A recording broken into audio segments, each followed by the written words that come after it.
غیر قانونی طور پر بھارت کے زیر قبضہ جموں کشمیر میں مودی کی زیر قیادت بھارتی حکومت نے کشمیریوں کا عرصہ حیات مزید تنگ کرنے کے لیے پولیس کو حریت پسند کشمیریوں کے خلاف کارروائیاں مزید تیز کرنے کی ہدایت کی ہے۔ مودی حکومت کی ہدایات پر عمل کرتے ہوئے مقبوضہ جموں کشمیر کے ضلع ڈوڈا میں ڈوڈا کشتواڑ رامبند رینج کے ڈپٹی انسپکٹر جنرل شریندر پاٹل کی زیر صدارت پولیس کا ایک اعلیٰ سطحی اجلاس ہوا، جس میں خطے کے انٹیلیجنس اور اسٹیشن ہاؤس افسران سمیت تمام پولیس افسروں نے شرکت کی۔ پولیس افسران کو عام لوگوں کے ساتھ ساتھ ان لوگوں کی سرگرمیوں کی خصوصی نگرانی کرنے کے احکامات دیے گئے جو تحریک آزادی سے وابستہ ہیں یا تھے۔ پولیس افسران کو اپنے اپنے علاقوں میں محاصرے اور تلاشی کی کارروائیاں اور گھروں پر چھاپوں کا سلسلہ تیز کرنے کی بھی ہدایت کی گئی ہے۔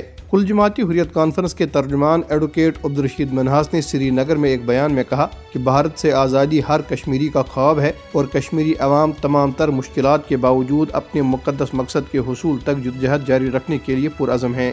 انہوں نے کہا کہ عالمی برادری کا فرض ہے کہ وہ بھارتی غلامی کا توق توڑنے میں کشمیریوں کی مدد کرے۔ ترجمان نے اقوام متحدہ پر زور دیا کہ وہ تنازع کشمیر کو کشمیریوں کی امنگوں کے مطابق حل کرانے میں اپنا کردار ادا کرے۔ در اثنا بھارتی حکومت نے کشمیری عوام کے حق خود ارادیت کے لیے آواز اٹھانے والوں کے خلاف اپنی جابرانہ پالیسیوں کو جاری رکھتے ہوئے تمام ریاستوں اور مرکز کے زیر انتظام علاقوں کو مقبوضہ جموں کشمیر میں قائم 2 آزادی پسند تنظیموں کے خلاف کارروائی کرنے کا اختیار دیا ہے۔ یہ آزادی پسند تنظیمیں مسلم کانفرنس اور جماعت اسلامی ہیں، جنہیں کالعدم قرار دیا گیا ہے۔ واضح رہے کہ 27 فروری کو بھارتی وزارت داخلہ نے مقبوضہ جموں کشمیر میں جماعت اسلامی پر پابندی میں مزید 5 سال کی توسیع کر دی تھی۔ اس کے ایک دن بعد اس نے اعلان کیا کہ مسلم کانفرنس جموں کشمیر کو بھی اس کی بھارت مخالف اور آزادی پسند سرگرمیوں کی وجہ سے کالعدم قرار دیا جاتا ہے۔ ادھر ضلع بانڈی پورہ کے علاقے گلشن چوک میں بھارتی فوجیوں کی گاڑی نے ایک عمر رسیدہ کشمیری کو جان بوجھ کر کچل کر شہید کر دیا۔ بھارتی دارالحکومت نئی دہلی میں سڑک کنارے نماز ادا کرنے والے مسلمانوں پر پولیس تشدد کی جہاں دنیا بھر میں مذمت کی جا رہی ہے،